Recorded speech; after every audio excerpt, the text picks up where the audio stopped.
Bismillahirrahmanirrahim. Assalamualaikum warahmatullahi wabarakatuh. Waalaikumsalam warahmatullahi wabarakatuh. Alhamdulillahirabbil alamin. Puji syukur kita ucapkan kehadirat Allah Subhanahu wa taala, Tuhan yang Maha Kuasa, dalam keadaan sehat semuanya dan semoga berbahagia kita dapat berkumpul pada pagi hari yang berbahagia ini dan cukup cerah. Dan salawat berikan salam senantiasa kita hadirkan kepada Nabi Muhammad SAW dengan ucapan Allahumma sholli ala sayyidina Muhammad wa ala sayyidina Muhammad. Pertama sekali saya ingin ucapkan luar biasa karena untuk mengisi acara di kegiatan mahasiswa secara luring ini perdana dalam 1 tahun terakhir. Terutama dulu deh. Ya, luar biasa teman-teman, sangat menyenangkan sekali bisa melihat kita berkumpul bersama. Mudah-mudahan pandemi ini segera berakhir. Ya, saya izin pakai masker ya karena ngisi materi. Ya, dan juga kepada teman-teman semuanya selalu kita berpesan agar selalu menjaga protokol kesehatan dan tetap menjaga agar selalu sehat ya, jangan sampai stres karena stres adalah sumber dari berbagai penyakit. Oke, teman-teman semuanya, dan juga saya ucapkan permohonan maaf tadi saya terlambat 10 menit dari, mohon maaf 15 menit dari jadwal karena tadi agak sedikit nih ya, melamun pagi ya, udah lama gak kampus ya. Dikira acara farmasi, jadi saya sampai pergi ke gedung farmasi itu. Dan akhirnya setelah ditelepon sama Syarli ya, Bang di mana Bang? Akhirnya baru sadar, oh iya di gedung A18. Mikir pula tuh di mana gedung A nih kan? Mikir pula di mana gedung A kan? Saya nyampe di dekat Pasca, oh rupanya itu gedung E, lupa. Oh iya, saya di sini lagi turun. Dan ya itulah teman-teman, mudah-mudahan teman-teman menikmati ya perkuliahan luring hari ini. Oke, beberapa minggu yang lalu saya diberikan judul dari panitia yang menghubungi strategi untuk mencapai kesuksesan dalam berorganisasi. Ya, saya ulangi kalimatnya ya, karena ini pertimbangannya. Strategi untuk mencapai kesuksesan dalam berorganisasi. Ini ya. Oke. Pertama sekali. Nah, ini adalah sebuah kata yang perlu kita definisikan dulu teman-teman. Kesuksesan itu apa sih? Ya, kesuksesan itu apa sih? Itu yang paling penting kita definisikan dulu. Soalnya tiap orang makna kesuksesannya itu bisa berbeda. Iya nggak? Banyak banget makna kesuksesan. Mari kita lihat aja langsung ya. Nah, ini salah satunya nih. Ketika ditanya tentang apa itu kesuksesan, biasanya jawabannya identik dengan keberhasilan. Keberhasilan mencapai target atau tujuan. Kamu punya target misalnya ingin mendapatkan IPK di atas 3,5. Terus kamu berhasil, maka kamu dikatakan mencapai kesuksesan. Atau misalnya teman-teman masuk kuliah di farmasi karena ingin jadi apoteker kelas nasional misalnya, atau apoteker bersertifikasi internasional, dan kemudian teman-teman mendapatkan itu, maka dikatakan teman-teman telah berhasil meraih kesuksesan. Kemudian, nah ini ada juga nih yang versi lebih religiusnya ya, bermanfaat bagi orang banyak. Ditanya, kesuksesan itu apa? Ketika kita bisa bermanfaat untuk orang banyak. Jawabannya luar biasa. Nah ini adalah definisi yang tidak salah. Jadi kita tampung semuanya. Apalagi dikatakan kamu itu sukses ketika ada progres atau ada kemajuan. Misalnya, ya ini dalam pandangan orang-orang ya. Mungkin kamu nggak ngerasa kamu sukses. Misalnya kamu nggak ngerasa kamu sukses, tapi ketika orang tua kamu melihat kamu yang dulunya hobi malas-malasan di rumah, tiba-tiba jadi anak yang berbakti, rajin gitu kan ya, jadi mau membantu orang tua, maka orang tua menganggap kamu telah meraih kesuksesan. Kayak gitu. Apalagi kira-kira? Meraih sesuatu yang diinginkan atau disukai oleh banyak orang. Nah ini juga salah satu hal yang menarik. Misalnya gini contoh. Ini yang udah ngalamin nih, kalau misalnya ada alumni ya yang hadir hari ini menarik banget nih. kadang-kadang kita ngerasa suatu pencapaian itu yang kayak Abang bilang tadi itu bukanlah sebuah kesuksesan. Contoh misalnya gini, dalam banyak kesempatan ketika saya mengisi kegiatan baik itu di UNAN maupun di kampus lainnya, kayak terakhir kali itu di Universitas Padjadjaran, itu ketika misalnya ada di CV, salah satunya misalnya kayak YouTuber. Teman-teman ada lihat tadi ya CV ya? YouTuber. Nah, YouTuber saya, alhamdulillah saya membangunnya bersama abang saya. Nanti teman-teman bisa cek ya di YouTube ya. Kalau bisa jadi subscriber, alhamdulillah ya. Nama saya juga ya.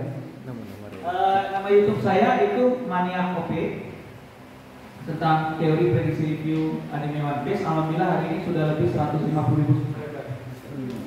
Alhamdulillah ya.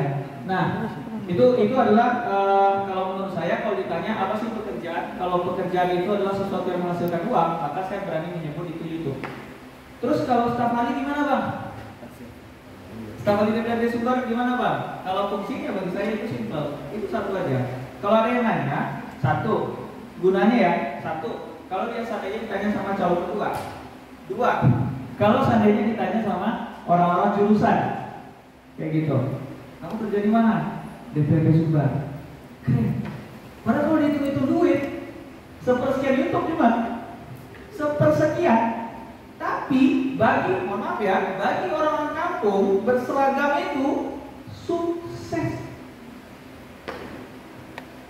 Iya gak? Kalau iya gak kayak gitu. Kamu punya pendapatan dari YouTube misalnya bisa lebih dari 10 juta, bahkan lebih dari 20 juta. Iya kan? Kamu bahkan dengan YouTube itu kamu gak perlu keluar rumah kerja ya. Kamu bisa beli mobil, kamu bisa beli motor dan lain sebagainya. Tapi kalau belum berseragam coklat, kata orang Sumbar, alun dan sabananya. Tidak takut. Alun dan sabananya. Nah ini dia.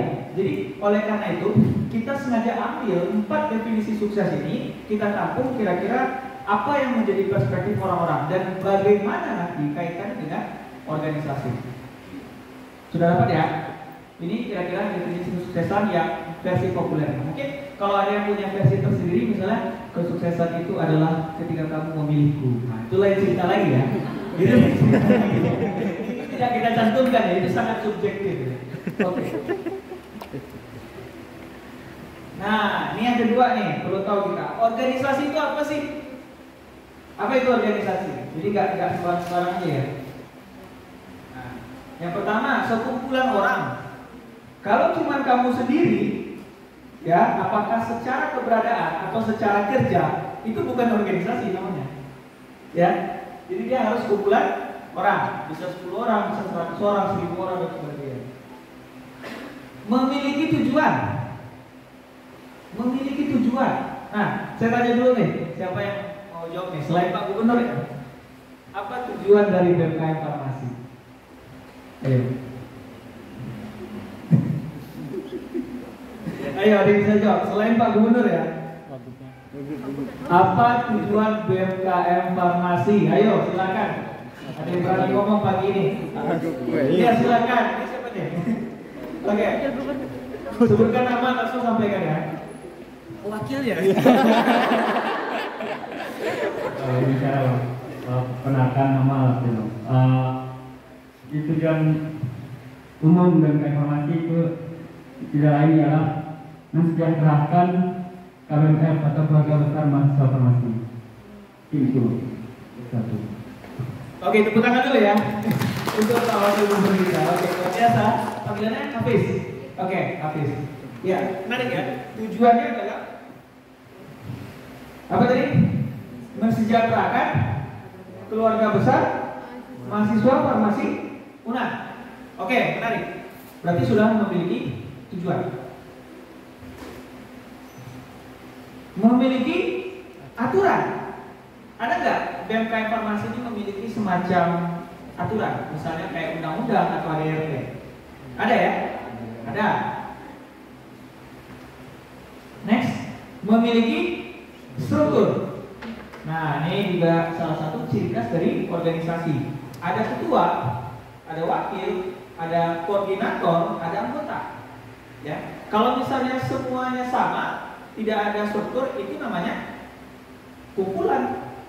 Ya, kamu kumpul nih 10 orang, nonton ke bioskop, nonton Spider-Man No Way Home misalnya. Apakah itu bisa dikatakan organisasi? Tidak ya? Atau misalnya tiba-tiba ada suatu hal yang janggal di jalan, terus orang ramai ngumpul. Apakah itu dikatakan organisasi? Enggak kan? Nah, jadi 4 hal ini merupakan ciri khas atau signature dari organisasi itu sendiri. Dia mesti sekumpulan orang, artinya lebih dari satu, kemudian memiliki tujuan, memiliki aturan, dan juga memiliki struktur. Oke, sekarang kita udah tahu tadi definisi kesuksesan. Kemudian kita juga dapat gambaran definisi dari organisasi. Sekarang, kesuksesan dalam organisasi apa itu kira-kira? Ya udah kita hubungkan aja. Intinya adalah kita dapat katakan kesuksesan dalam organisasi itu adalah suatu kondisi di mana ada sekumpulan orang yang memiliki tujuan, memiliki aturan dan memiliki struktur, ya, mereka berhasil mencapai 4 kondisi ini. Pertama, berhasil mencapai target. Oke, yang kedua, bermanfaat bagi orang banyak. Yang ketiga, adakah kemajuannya atau progresnya? Yang keempat, apakah dia meraih sesuatu yang mungkin disukai oleh banyak orang? Nah, jadi kalau misalnya mau nanya, apakah kemudian BMKM Farmasi di bawah kepengurusan Pak Gubernur Pari sukses?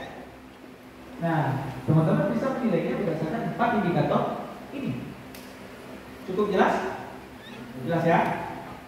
Oke, sekarang kita udah tahu apa itu kesuksesan. Kita juga udah tahu apa itu organisasi. Nah, kita masuk ke problem inti kita. Bagaimana caranya mencapai kesuksesan dalam berorganisasi? Nah, ini silakan disimak ya. Nanti kalau misalnya butuh PowerPoint-nya boleh nanti di-share aja ya sama teman-teman. Oke, di sini saya bakal menyampaikan beberapa kunci ataupun strategi agar kita sukses dalam berorganisasi. Beberapa nanti akan saya sampaikan secara lisan. Tadi saya pikir ada papan tulis tadi, soalnya suka gambar-gambar gitu. Nggak apa-apa lah ya. Dia untuk sama-sama.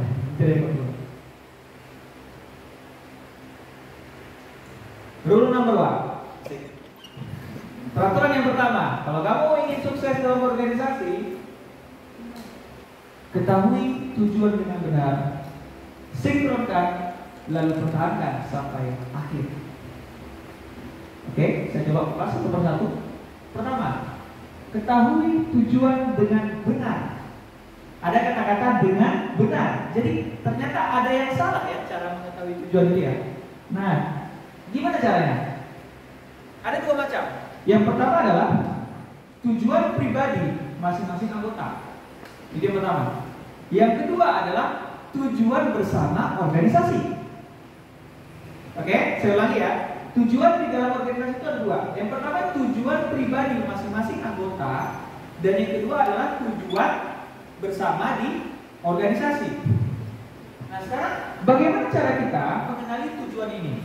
Yang pertama, kita mulai dari tujuan pribadi dulu. Oke, kenapa kau bilang, Bang, apa ini kok tujuan pribadi dulu? Apa ini liberal banget ya?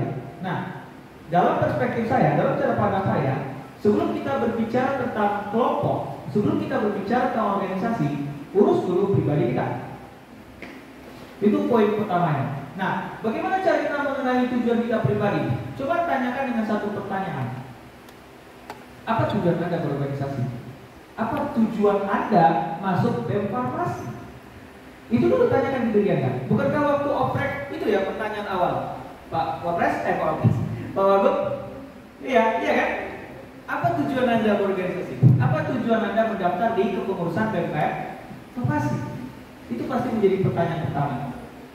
Nah, sekarang saya mau testing dulu kepada teman-teman. Simpel aja. Saya mau nanya dulu deh. Saya acak aja ya. Siapa ya? Oke, inilah yang cek di sini, yang senyum-senyum. Siapa namanya? Dari PSDM, katanya Tiara. Oke, nanti perkenalkan nama. Saya cuma ingin tanya satu pertanyaan aja. Apa cita-cita kamu?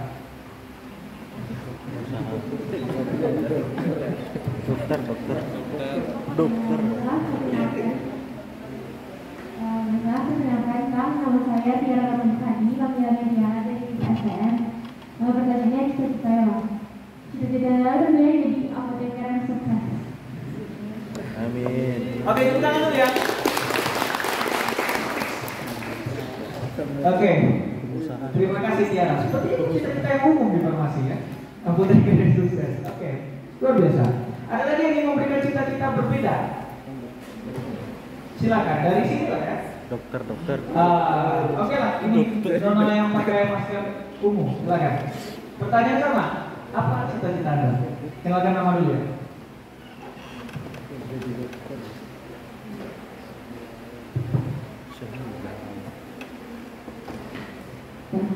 Perkenalkan, nama saya Nanda Syedam. Dan juga saya nurse masuk ya. Masuk ya. Oke, tepuk tangan dulu. Ya, ini cita-cita bersama juga ya. Luar biasa, Nanda ingin masuk surga. Satu lagi lah dari yang laki-laki. Sekarang kita tanya dari Wira, silakan Wira. Apa cita-cita kamu? Ini kastrat nih, jawabannya biasanya lebih. Jadi Bang, Ya, silakan. saya bekerja dari Departemen Citra. Cita-citanya yaitu pertama bisa bekerja dengan menjadi seorang farmasis yang sukses, membahagiakan orang tua dan anak. Oke. Luar biasa, menjadi farmasis yang sukses dan membanggakan orang tua ya dunia akhirat. Luar biasa. Oke, ini kita belajar filosofi dasar dulu teman-teman ya. Ya, kita belajar filosofi dasar. Teman-teman pasti lihat ada orang yang nasibnya cukup beruntung untuk menjadi seseorang yang dapat sangat dibanggakan oleh dunia. Ya, kita sebut aja contohnya misalnya kayak siapa kita? Yang Indonesia dulu ya. Ya, Bapak almarhum Habibie. Kita bangga dengan dia. Iya kan ya? Siapa lagi? Kalau yang tokoh farmasi siapa nih dari Indonesia? Siapa orang ini? Siapa? Hah? Coba kata siapa namanya yang apa? Yang tokoh farmasi yang bisa kita banggakan di Indonesia siapa? Yang hype namanya di internasional siapa? Mau nyebut nama dosen sendiri nggak boleh. Siapa tahu ada di sini kan? Nggak tahu ya? Nggak tahu. Nurhayati. Nurhayati Subhanallah ya pernah dengar kayaknya. Iya. Iya pernah dengar. Soalnya di seminar itu pernah ngaji kemati. Oke, iya, Nurhayati Subhanallah seperti itu. Nah, sekarang ini teman-teman, kita ambil contoh dulu dari almarhum Pak Habibie misalnya. Menurut teman-teman, cita-cita Pak Habibie itu apa? Apa kira-kira? Ada nonton nggak? Atau jangan cita-citanya ada yang disimak? Di film Habibie Ainun dia nyebutkan loh cita-cita dia apa? Ayo ada ingat? Apa cita-cita Bapak Habibie berdasarkan film Habibie Ainun? Nah, jadi jelas. Ayo, siapa yang bisa jawab? Ayo. Nah, ada yang berani jawab? Tidak ada. Mbak yang di depan operator mau jawab? Nonton Habibie Ainun? Nonton kan? Nah, dia kan nyebutkan tuh cita-cita dia apa? Nah, ayo, apa kira-kira?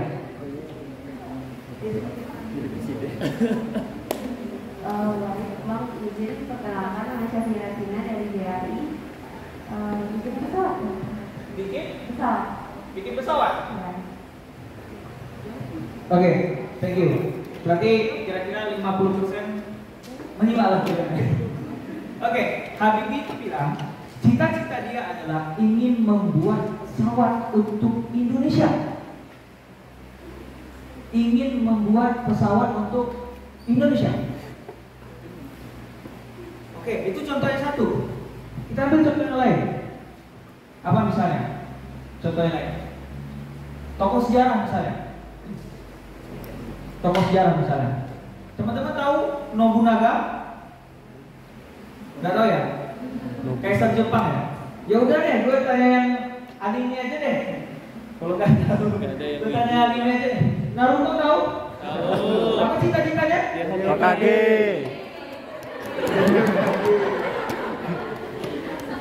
Yakin itu cita-cita Naruto? Iya. Yakin menjadi UKG?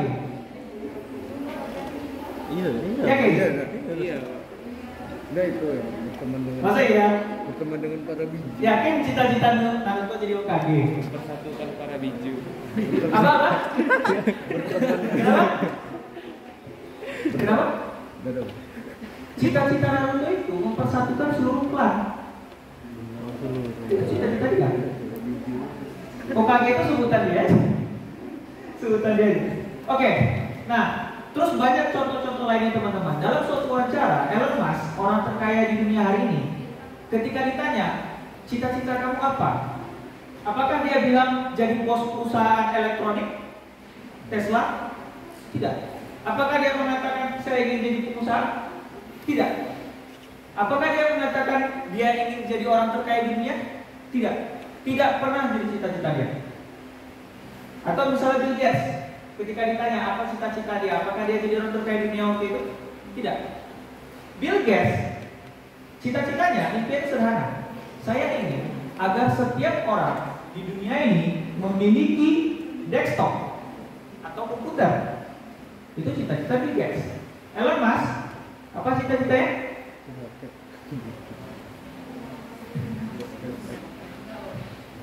Simple, sama seperti Spider-Man. Pas ditanya kabar, apa kabarmu? Trying to do better. Nah artinya apa teman-teman? Bisa kita lihat lagi, Nabi Muhammad misalnya, cita-citanya apa? Menyatukan umat. Ada yang simak nggak cerita mulia? Ini saya agak lama dikit di rumah berbagi. Ini dasar banget teman-teman. Kenapa banyak orang nggak berhasil mencapai tujuannya? Gara-gara nggak duduk ini.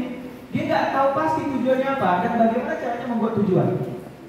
Coba, Nabi Muhammad apa tujuannya? Menyatukan umat. Apa tujuannya? Apakah menjadi manusia pertama masuk surga? Tidak. Apakah menjadi nabi adalah cita-citanya? Tidak. Cita-cita nabi adalah Rahmatan lil alamin. aku diutus untuk memperbaiki akhlak. Simple. Memperbaiki akhlak, bukan jadi raja sejagat Arab. Bukan. Atau menjadi nabi dengan pengikut miliaran. Bukan. Tapi itu memperbaiki akhlak. Nah intinya apa teman-teman?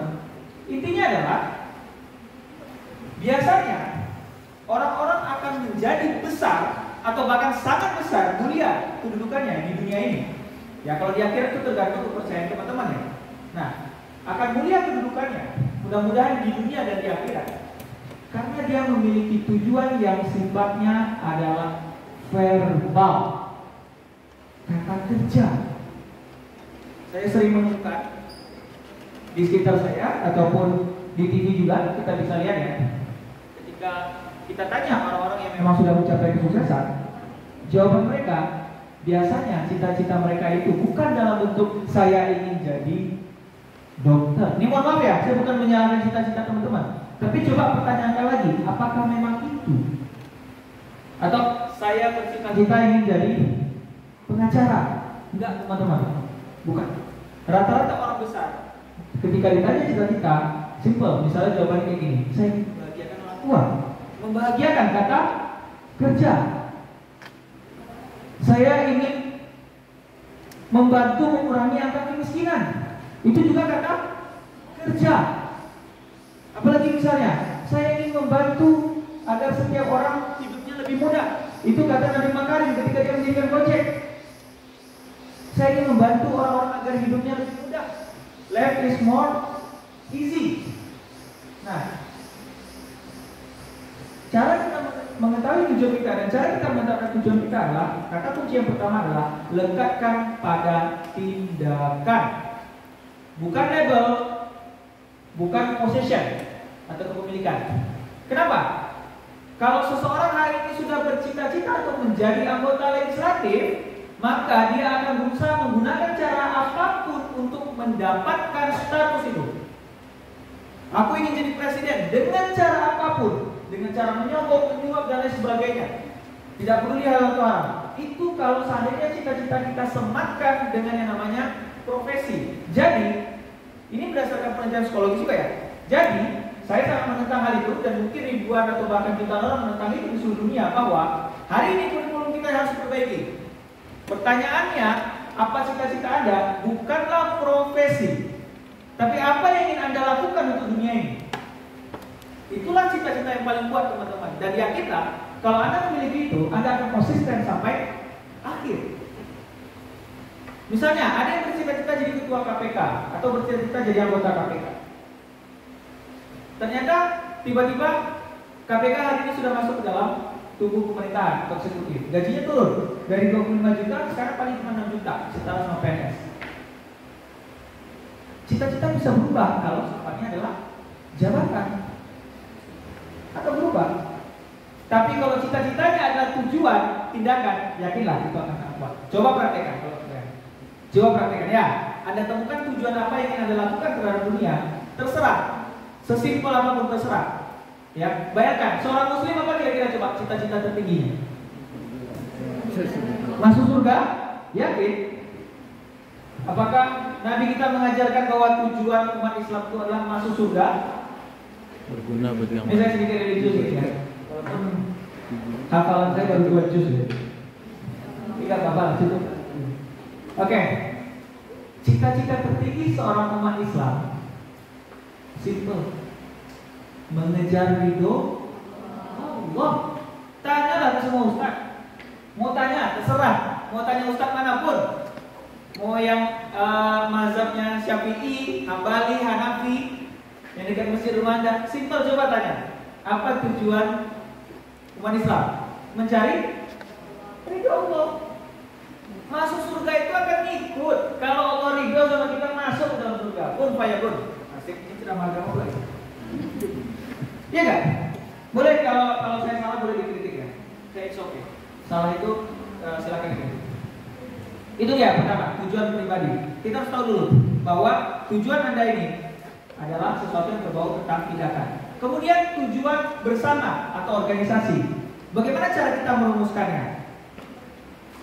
Bagaimana cara kita merumuskan tujuan organisasi? Melalui musyawarah besar. Iya kan?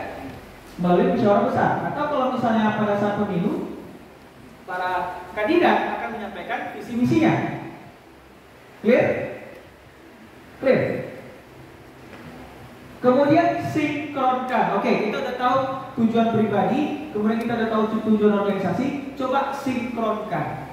Kira-kira masuk nggak? Kira-kira berjalan beriringan nggak? Nanti misalnya kayak gini, ada yang mikir gini, aku punya tujuan pribadi, aku pengen buka outlet misalnya McD gitu kan, 3 buah lagi di Kota Padang misalnya gitu.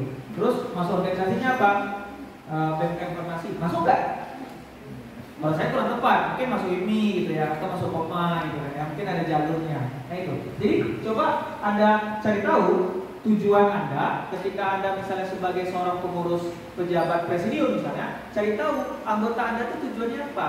Jangan-jangan anggota itu udah nggak aktif lagi karena dia tidak benar-benar tujuannya di sini. Coba cari tahu itu, gali itu ketika dalam proses wawancara, upgrading seperti ini misalnya, apa tujuannya? Macam-macam teman-teman. Ada yang organisasi itu buat nyari kekeluargaan. Apakah itu salah? Tidak, kita harus hargai itu tujuan pribadinya. Mungkin selama ini nggak cukup ini ya, nggak cukup hangat misalnya situasi yang lingkungan dia kayak gitu. Ada juga yang berorganisasi itu karena ambis buat ini misalnya, ambis buat menunjukin prestasi, jadi bintang artis kampus. Kita harus hargai itu. Itu keinginan dia, iya kan? Selagi itu tidak bertentangan dengan tujuan organisasi, oke, jalan. Paham seperti itu? Ya, para pimpinan, ya, Pak Gubernur, Wakil Gubernur, para koordinator atau menteri ya, statusnya. Kepala departemen. Kadif, kepala departemen. Kepala departemen itu harus tahu tujuan, motivasi anggota Anda stay hari ini itu apa? Cari tahu itu. Bang, motivasi anggota aku karena ada kerasnya di dalam sini, Bang. Ada keras. Ada kayak gitu. Oh. Bisa jadi. Nah, oke. Nah itu ya, oke. Sinkronkan. Yang terakhir, pertahankan sampai akhir. Kalau Anda sudah memiliki tujuan yang benar, tujuan yang mulia, maka apapun situasinya, apapun kondisinya, hujan badai, tetap pertahankan sampai akhir. Akhir apa? Akhir kepengurusan. Oke? Jangan pas, oh cita-cita aku karena apa misalnya gitu kan?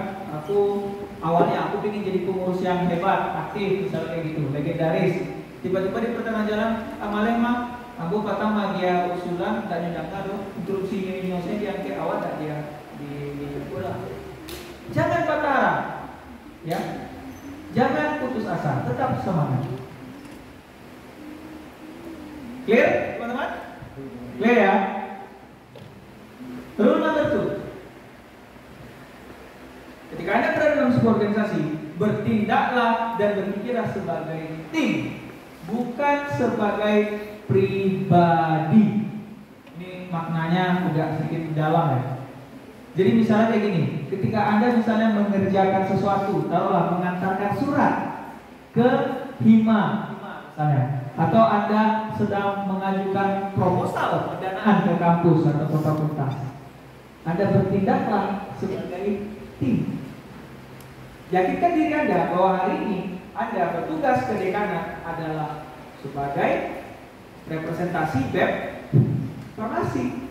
Nah, apa konsekuensinya ketika kita bertindak sebagai tim? Konsekuensinya adalah kita harus berhati-hati dalam bersikap.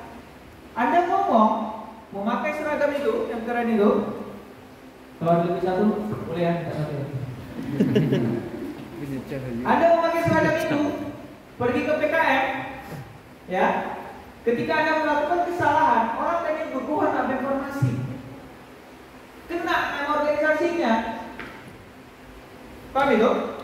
Hati-hati, jaga marwah ini, status ini, simbol-simbol ini. Anda pakai alma mater keluar pergi aksi, terus Anda lempar kaca. Yang menderita bukan Anda sendiri. Alma mater mahasiswa, alumni juga, ini siapa ini buat Manoja. Oke? Jaga itu. Makanya keramat loh itu baju kerja itu. Keramat loh. Ketika Anda sudah memakai baju itu, maka bertindaklah Anda sebagai selayaknya seorang kader BEM farmasi. Oke? Bukan sebagai pribadi. Kalau ingin sebagai pribadi, lepaskan dulu. Bang nggak bawa baju bang, cari dulu di kos. Ya, kalau mau bertindak yang aneh-aneh, nah lepaskan dulu embel-embel status itu. Oke? Jangan nanti tiru yang di sana itu ya. Pakai simbol-simbol agama, kemudian berkampanye hate speech. Yang kena siapa? Seisi umat agama dicap. Oh, agama Islam radikal. Gara-gara siapa? Perangnya 1, 2 orang, 3 orang, puluhan orang tadi, yang dia memakai simbol-simbol agama kemudian berbuat onar. Nah itu ya, harus hati-hati ya. Jangan lempar batu sembunyi tangan. Oh, mentang-mentang pakai almater bisa lempar batu waktu demo. Enggak, buka dulu almater itu. Kalau ada ketemu kayak gitu ya Pak Gubernur ya, atau Pak Wakil Gubernur, atau Pak Menteri Kastrat, ada kami di sini. Kepala Departemen Kastrat lah pokoknya ketika bisa pergi aksi misalnya, menuntut ini kapan selesainya ini misalnya masalah COVID misalnya gitu ya, atau masalah vaksin ada kesalahan kebijakan misalnya. Kalau seandainya ada terjadi yang namanya provokator, itu keluarkan dari barisan. Langsung keluarkan dari barisan. Tangkap kalau perlu, amankan mobil. Oke? Clear ya? Demi menjaga nama organisasi. Rule number 3. Nah, ini bukan kalimat cerita ya, tapi lebih kayak ungkapan. Teman-teman kalau melihat podcast Deddy Corbuzier sama Adira ya beberapa waktu yang lalu pasti mendengarkan quote ini. Orang pintar belajar dari pengalaman sendiri. Oke? Orang bijak belajar dari pengalaman orang lain. Sedangkan orang bodoh tidak belajar apapun. Apa maksudnya? Orang pintar belajar dari pengalaman sendiri. Belajar dari pengalaman sendiri itu biayanya pasti sangat mahal. Misalnya saya pribadi, contoh, ini nggak mengklaim berita ya, saya contoh. Contohnya gini misalnya. Saya itu pernah beli motor di tahun 2016. Kemudian motor itu saya parkir di kos seperti biasa, udah kunci ganda segala macam, tapi nggak saya masukin ke dalam kosan. Akhirnya apa, besok pagi hilang. Dan itu akhirnya menjadi pelajaran buat saya, bahwasanya safety first, keamanan yang utama. Walaupun sempit dalam kosan, motor harus dimasukin ke dalam kosan. Itu pelajaran yang mahal, yang bernilai seharga motor itu. Paham teman-teman? Itu kalau kita orang pintar, kita belajar dari pengalaman kita sendiri. Nah, apa yang lebih dari itu? Orang bijak, dia belajar bukan hanya dari pengalaman sendiri, tapi dari pengalaman orang lain. Apakah kita harus menyentuh api itu dulu untuk tahu pada akhirnya api itu panas? Enggak kan? Apakah kita harus menderita dulu supaya kita tahu bahwa tindakan kriminal itu adalah suatu hal yang sebaiknya tidak dilakukan? Apakah kita mesti diputusin dulu sama ayah baru kita tahu menyakiti wanita itu adalah hal yang salah? Salah itu, Anika? Salah nggak? Kamu bilang kamu nggak ada waktu buat dia. Di chat nggak balas, di telepon nggak angkat, udah 2 minggu. Kata ceweknya nggak apa-apa. Tapi kamu juga harus nggak apa-apa ketika melihat aku bersama yang lain. Jadi belajar ya, belajar dari pengalaman orang lain. Jadi ketika kita melihat, aduh, si Anu baru putus dari ayahnya gara-gara dia nggak ada kabar selama 2 minggu. Nah, aku belajar ya, besok aku jangan kayak gitu lah. Gitu ya. Belajar. Nah, itu. Ya, jadi jangan sampai menderita dulu baru kemudian tobat. Kalau bisa ngelihat orang misalnya gini kan, ngelihat, waduh, orang ini gara-gara dia apa misalnya kan, itu di film-film apa Indonesia itu kan, jenazah terkubur dalam cor-coran. Ya kan, ngelihat itu ya, orang yang hatinya bijak, yang hatinya lunak, hatinya itu masih terbuka dengan kebenaran, dia akan ini loh, bukan mengatakan oh takut kena cor-coran, bukan, tapi dia langsung istighfar. Masya Allah, ternyata gibah seberbahaya itu. Iya kan? Gibah seberbahaya itu ya. Hilang dosa, hilang pahalanya gara-gara suka gibah. Siapa suka gibah sih? Oke. Nah ini ya, udah tahu ya. Orang bodoh tidak belajar apapun. Apakah karena dia malas? Bukan. Orang bodoh ini tidak belajar apapun bukan karena dia malas, bukan. Apa ciri-cirinya coba? Ini saya tidak mengatakan siapa-siapa bodoh ya. Cuma koreksi diri kalau Anda melakukan ini. Ketika ciri-ciri orang bodoh itu apa? Apakah IPK-nya rendah? Bukan. Itu temporer. IPK rendah banyak penyebab ya, bisa jadi mungkin karena dosennya salah ngisi nilai. Nah, orang bodoh itu ciri-cirinya apa? Dia melakukan suatu tindakan yang pada akhirnya berakibat pada kesalahan yang fatal. Oke? Tapi dia selalu menyalahkan orang lain. Efeknya apa? Orang yang tidak pernah mau mengakui kesalahannya atau bahkan mengkoreksi dirinya, dia tidak pernah belajar apapun. Kenapa hari ini Uber kita jebol misalnya? Kas kita jebol, defisit sampai 3 juta rupiah. Oh itu gara-gara apa? Gara-gara bayar gedung kemarin mahal kali itu. Oh kemarin ya, terus ditanya lagi. Oh kenapa ini kok konsumsinya terlambat? Contoh. Oh enggak, saya time ya, jadi enggak ingin konsumsi. Contoh. Kenapa konsumsinya terlambat? Oh tadi orangnya ini. Ada aja alasan. Banyak kali alasannya. Oh kenapa proker ini enggak jalan? Dia ini mahasiswanya pada apatis, semuanya anggota enggak gerak. Seorang koordinator ngomong kayak gitu, harusnya pertanyakan diri Anda, apa yang telah Anda lakukan sehingga pada akhirnya anggota itu tidak mematuhi Anda. Nah, jadi ini pelajarannya, pelajaran. Satu lagi iblis. Menurut Anda kenapa iblis itu diharamkan masuk surga? Kenapa? Karena menolak sujud kepada Adam? Tidak. Bukan karena itu, tapi karena setelah itu dia sudah diingatkan oleh Tuhan Hei iblis, dia nggak iblis ya. Hei, siapalah namanya? Azazil, siapa kek? Ya. Hei Azazil. Karena iblis itu sematan yang diberikan Tuhan ketika dia sudah diusir, ya kan? Nah, hai Azazil, kenapa kamu tidak mau mengikuti perintahku untuk sujud kepada aku? Nah, ini nggak tahu ya, versinya macam-macam. Ada yang bilang iblis ini cemburu karena dia juga ingin jadi khalifah di bumi. Sehingga dia mengatakan, aku dari api, dia dari tanah, aku lebih senior, ibadahku dari ribuan tahun, dia anak kemarin sore. Kenapa aku harus sujud sama dia? Aku lebih mulia dari dia. Itu yang membuat iblis itu haram masuk surga. Sombong itu apa? Menolak kebenaran. Ya kan? Malaikat udah mempertanyakan itu loh. Malaikat mempertanyakan juga. Wahai, ada ya, silakan yang kalau baca Quran ya. Titik kalau saya salah. Boleh bertanya, wahai Tuhanku, wahai Rohku, kenapa kau jadikan makhluk yang hobi berbuat kerusakan di muka bumi ini menjadi khalifah? Malaikat protes loh awalnya, sempat nanya loh. Akhirnya apa jawaban Allah? I know that you. Saya lebih tahu daripada kamu. Dan malaikat bertobat, baik Tuhanku, saya menurut.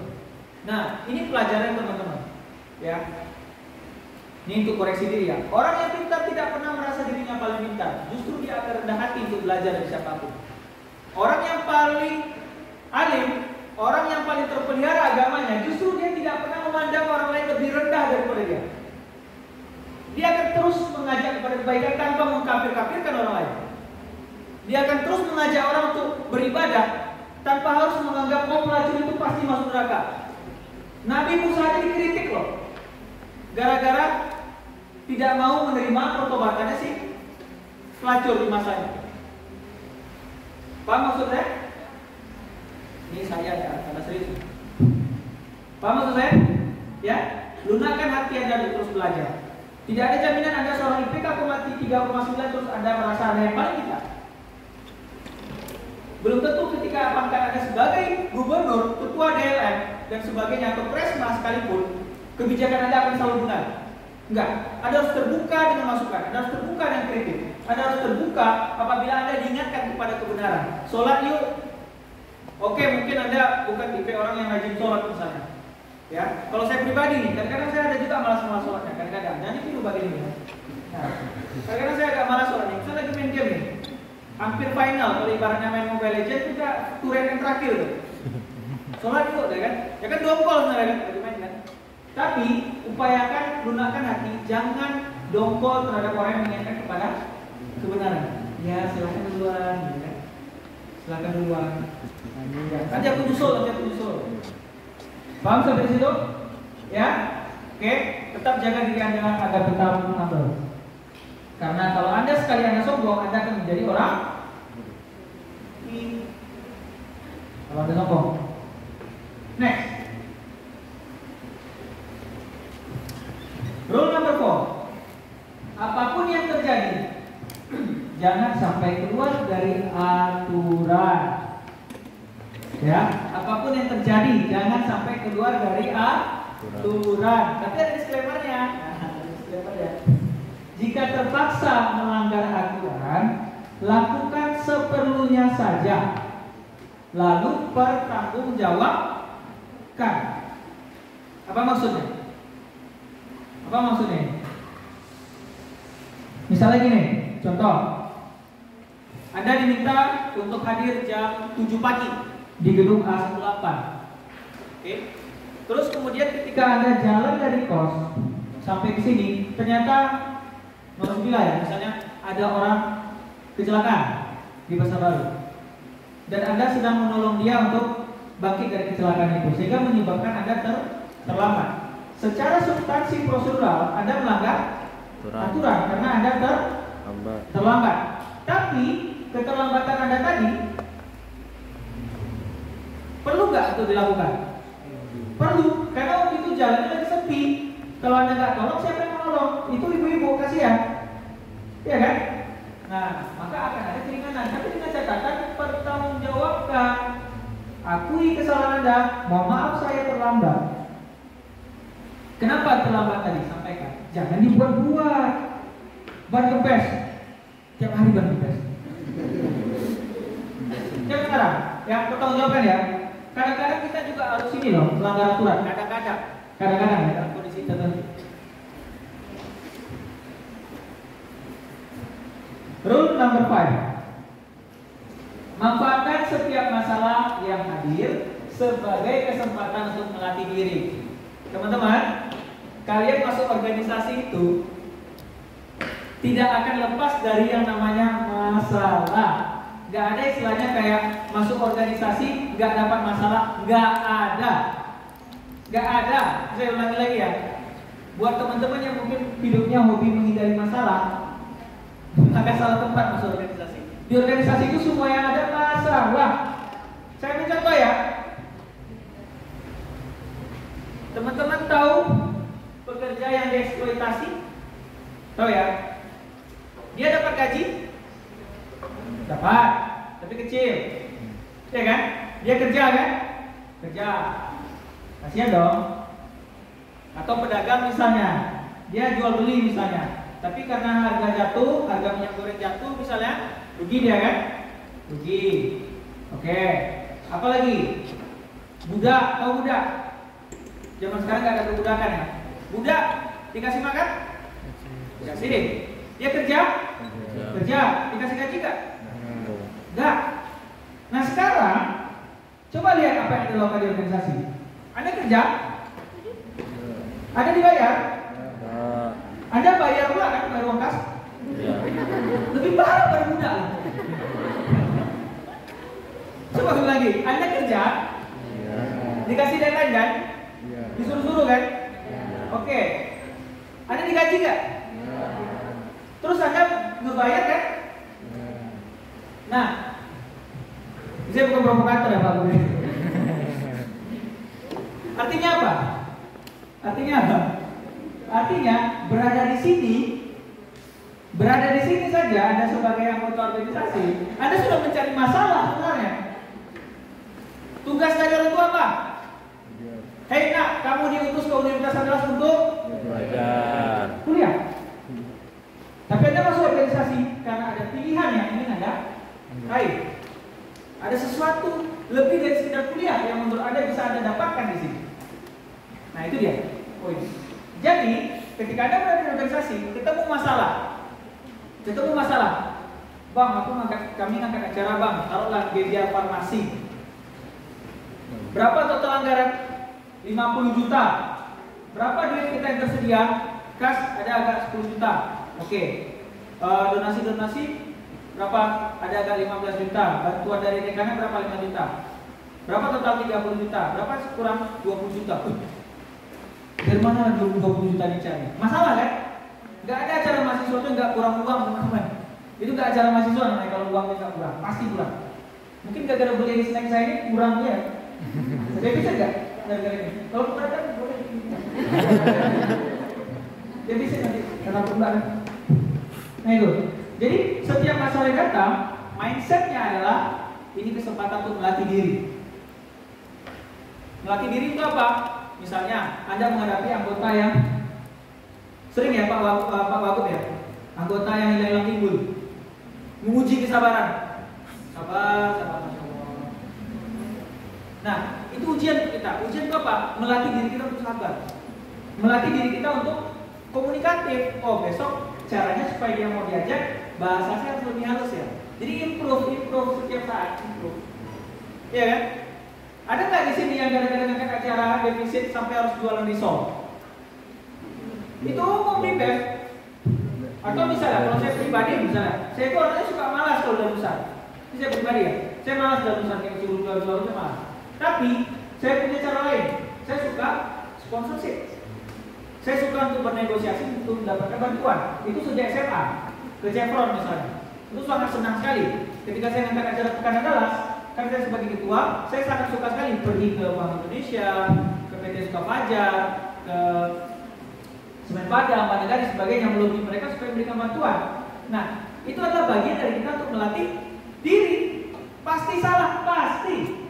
Gak ada yang namanya kamu datang ke sponsor langsung, oh iya, oke ya, oke silakan diterima ini bantuan untuk kamu 3 juta. Langka. Kalau Anda baru mencoba, pasti ada kesalahan. Maka itu untuk kesempatan untuk melatih diri. Jangan mengeluh. Mengeluh itu betul manusiawi, tapi jangan berlarut-larut. Deh pajak bodolan. Misalnya gitu. Nampak dia kan? Deh pajak bodolan. Ya, sekarang kita ketemu teman yang kayak gitu misalnya, teman yang hilang-hilang timbul. Datang ketika acara makan ngumpul-ngumpul makan aja. Pasti bilang kita proker, bilang gue jadi anggota gue ya kan. Tapi ketika kawan-kawan kita ngumpul yuk, kita homestay, dia paling datang paling pagi. Nah, bersabar dengan kayak gitu. Coba Anda latih diri Anda. Masih ada lagi Pak Mas nih, 2 lagi kayak. Nanti kalau mau bertanya silakan ya. Nah, ini dia nih. Kalimat sakti. Kalimat sakti ini. Teman-teman tahu nggak? Kalau Anda berteman, mengukur kesetiaan dan loyalitas itu berdasarkan berapa bantuan yang Anda berikan, maka yakinlah teman Anda tidak akan lebih dari 5. Kalau Anda ukur itu dengan berapa kontribusi Anda. Iya nggak? Tapi ada 3 kata ajaib yang telah ditemukan oleh para manusia di zaman lampau. Tolong, maaf, dan terima kasih. Ketika Anda membutuhkan bantuan, sekalipun Anda atasan, tolong ya dek. Bandingkan dengan kayak gini. Nah, kayak kursi itu. Bandingkan dengan dek, tolong kamu angkat kursi ini 1. Mana yang lebih? Ada kata tolong ya. Please. Scooby-Doo suka. Itu adegan mana? No way. Tahu sih yang ini. Mantap ya. Sama siapa kemarin? Sama ayah. Oke, you know lah ini ya. Gak perlu menjelaskan lagi, you know lah. Ini kata yang harus dibudayakan. Sekalipun Anda atasan, sekalipun Anda orang yang paling berjasa di organisasi ini, tetap ketika Anda butuh bantuan minta tolong. Ketika Anda salah katakan maaf. Ketika Anda telah dibantu, maka ucapkan terima kasih. Itu hal yang murah, nggak berbayar malah. Tapi orang karena ada kata-kata sakti ini, orang senang sama kamu. Siapa tahu baper kan? Siapa tahu? Ya, kalau nggak baper, Anda belum betul. Coba. Yang terakhir, apa kira-kira? Roll number 7. Majulah tanpa menyingkirkan orang lain, naiklah tanpa menjatuhkan orang lain, dan berbahagialah tanpa menyakiti orang lain. Pesan ketiga ini clear ya untuk pelakor. Berbahagialah tanpa menyakiti orang lain. Majulah tanpa menyingkirkan orang lain. Anda ingin mendaki posisi teratas, gak apa-apa, itu manusiawi. Ambisi itu manusiawi kok. Ambisi itu manusiawi. Tapi tanpa memikirkan orang lain. Maksudnya apa? Apakah kita harus juara 1 bersama? Enggak, kayak itu. Ada yang tahu gak maksudnya apa? Coba terjemahkan, bantu saya. Siapa ya? Atas. Yang paling pojok ya? Silakan. Maju ke depan aja, takutnya nggak sampai sebenarnya. Perkenalkan nama. Coba, menurut Anda apa terjemahan dari majulah tanpa menyingkirkan orang lain, naiklah tanpa menjatuhkan orang lain? Kalau poin ketiga tadi sudah saya jelaskan ya, itu untuk pelakor. Silakan. Oh, udah ada. Oke, silakan. Silakan sebutkan nama dan jelaskan apa tafsiran Anda terkait kalimat ini.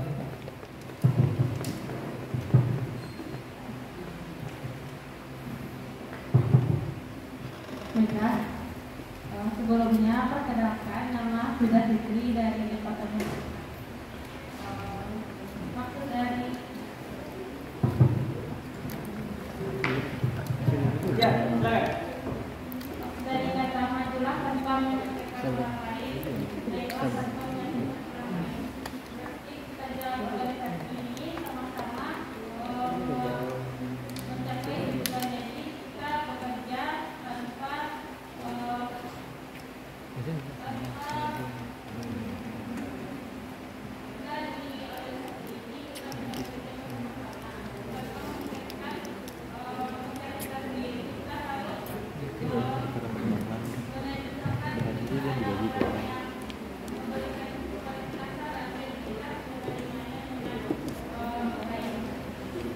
COVID.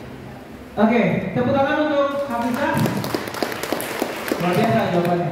Ya, jadi intinya adalah majulah tanpa memikirkan orang lain itu identik dengan kolaborasi. Kolaborasi. Kalau bisa Anda maju, ya, membersamai orang lain. Artinya kalau kata orang ya, gadang-menggadangan, saling membesarkan satu sama lain, lakukan. Kenapa tidak? Ya kan? Persoalan juara tadi gimana? Juara satu ya memang harus ada juara satu.